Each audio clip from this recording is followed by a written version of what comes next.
Hi, my name is Tazio LeVeque, the director of Tazio LeVeque's and ... cut exclamation point, directed by Tazio LeVeque 2021, and I'm here with you to talk about filmmaking.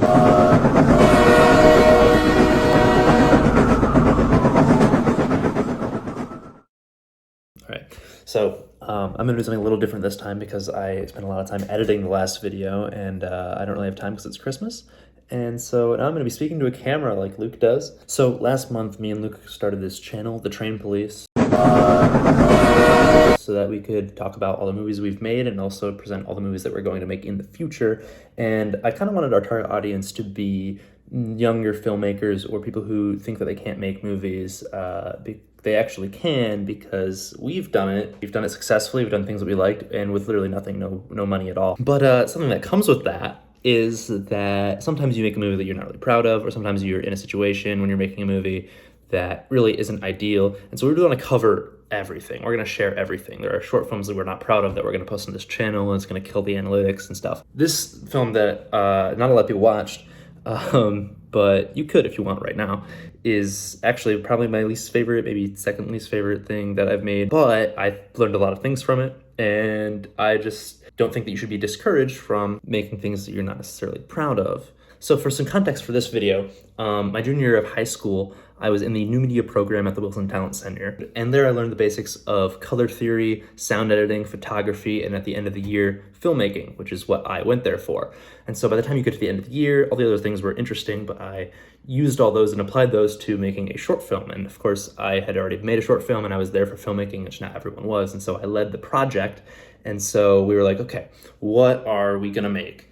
And so I came up with the genius idea of being like, well, if we have to shoot on this school campus and we can't really go other places, we don't really, it's kind of hard to make another kind of movie. What if I made the short film about the making of a short film? This is something that no film student has ever done before. For my sophomore short and ... cut exclamation point, there are a lot of new elements at play that I did not have before.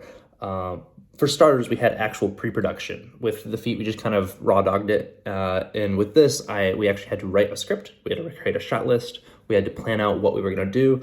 And I kind of led that because it's all in my head, and I had to learn how to communicate that to my friends. The other thing to change is that my access to equipment increased drastically. I didn't actually shoot this on an iPhone. I shot it on a real camera. I forgot which one, if I'm being honest. It might have been Sony, it might have been a Nikon. I think it was a Nikon. And so I learned that you can actually, sorry, my phone ran out of storage and I had to go fix it by deleting a bunch of crap. So, okay, where was I?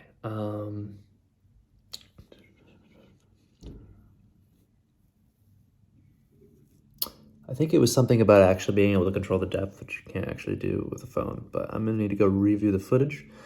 I'll be back in less than a second because I'm gonna edit this together. So I learned that, you can actually control the focal length and what was in focus and how long the lenses were, and you can control the color temperature in the camera using the white balance. So we had all these things that was you had so much more control when you're holding a real camera. They're really fun to use.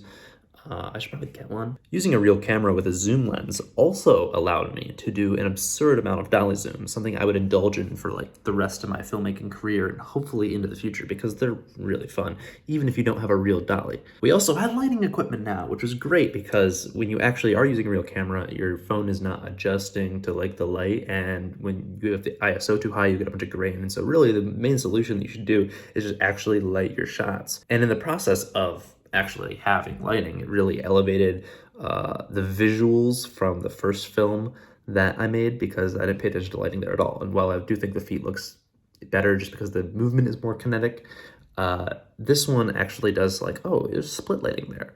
That's crazy. Split lighting's cool. There's a silhouette. Wow, didn't have silhouettes before. A huge difference with this one is also the presence of sound and actual dialogue, which is definitely something I hadn't worked with before. And so getting that sound sucks. We had to do ADR for some of it because that was just part of it. You had to learn how to do ADR. I really don't like doing ADR. Sound is still easily the hardest part of making these things. But the best part about making this movie was that I had spontaneously broken my leg by standing next to a woman, something I'm allergic to. So I was standing there and my leg snapped and I fell. I'm like, oh, and then I need to like actually, walking was difficult. So I had to use crutches. And using crutches while also operating the camera, because I was directing and I was the cameraman, because all the two other people that were actually in my group to make this movie, that's right, we only had 3 people, they were both acting in shots, and so I had to be the one holding the camera, and also I wouldn't really trust other people with a camera because I am the one with the shots in my head and the composition in my head and the movement in my head, and I like know how to operate the camera better than them. I was just more into filmmaking. I mean, Griffin was also into filmmaking, but he was acting in every single shot. So I, obviously, if the shot was moving, I couldn't walk because I had crutches. And so I ended up using like one of those wheelie chairs, and I would like push myself around. There's a shot where you can see me like go over a bump in a doorway. Yeah, filming that was interesting. That was fun. The edit in this film was also much different because I did not edit on iMovie. I actually had like a real editing software. Can't fix my hairs, which is crazy because I was just at work and wearing a hat all day. But, you know, it can fix a movie because editing in Premiere Pro is so much easier than editing in iMovie, because Premiere Pro, you can actually see the whole timeline. You can trick it however you want. You have all these little shortcuts and you don't have to drag everything back and forth. But, you know, the soundscape in this film was a lot more complex than me smashing piano keys in the feet. The other thing, though, about the edit that was interesting is Griffin, he was able to do really creative things with the keyframes in Premiere Pro. And so he actually created visual effects shots. We had visual effects shots in this, and I think they turned out really good. I think they look really good. That's probably my favorite part of it, like that shot right there at the end. But on top of the sound being, you know, hard to get, the same exact problem with the last movie is you need music, and, you know, we don't know how to make music. I wasn't going to do my piano thing again. And so we had to use like all the stock music. Stock music is my worst enemy. I've used it way too many times since then, and I just never want to do it again. I might do it in the future, but actually finding music to go into your movie is bad. It's so annoying. This film did enter a competition of the 4 other movies made in our class of people who, most of them weren't even into filmmaking, and it won 3 Oscars, actually. 3 Oscars. I don't have them on me to prove it. And they're real. They're made of gold. And one was for cinematography, one was for directing, and one was for Best Picture. I have one of them. We split it between our group. So, I mean, I guess I just did a good job. But the absolute most important thing that I took away from making this movie was definitely not learning the different technical aspects. You know, working with lighting, working with sound equipment, working with a camera, with dialogue and sound this time, working with Premiere Pro. That was all very, very valuable, of course, as I was progressing as a filmmaker, and this is something that you, as a younger filmmaker, should definitely learn to do, because that's important.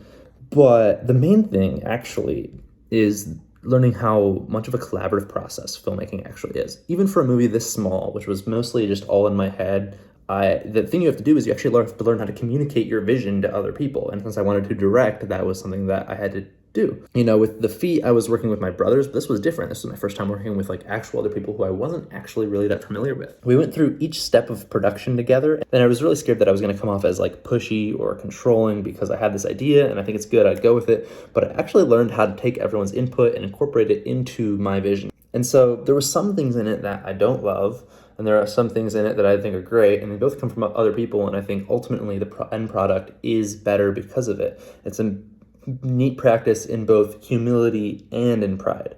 I was able to give up some of my ideas to make something that everybody felt like they had input in, and I was also able to recognize my ability to see from the big picture and incorporate all those ideas effectively. So I got to be proud of my own humility. This is one of my least favorite things that I've done, as I've said, but it was a great step forward in learning my own capabilities as a writer, director, and editor who sees to it that everybody is having a fun time, is working together, getting their input in, and really feels like they are part of the final product, and also that the final product is good. And that's really what filmmaking is all about, you know, bringing people together, connecting them, and communication, collaboration. That's what makes it fun. That's what makes it interesting. That's what makes it an art form. You know, you connect with other people when you make the movie, but you also connect with other people when people watch your movie. Yeah, I elevated my style, but more importantly, I learn how to work with people. And that's something you're gonna have to do. Go make friends. That's all I got. Bye. I don't know how to end these.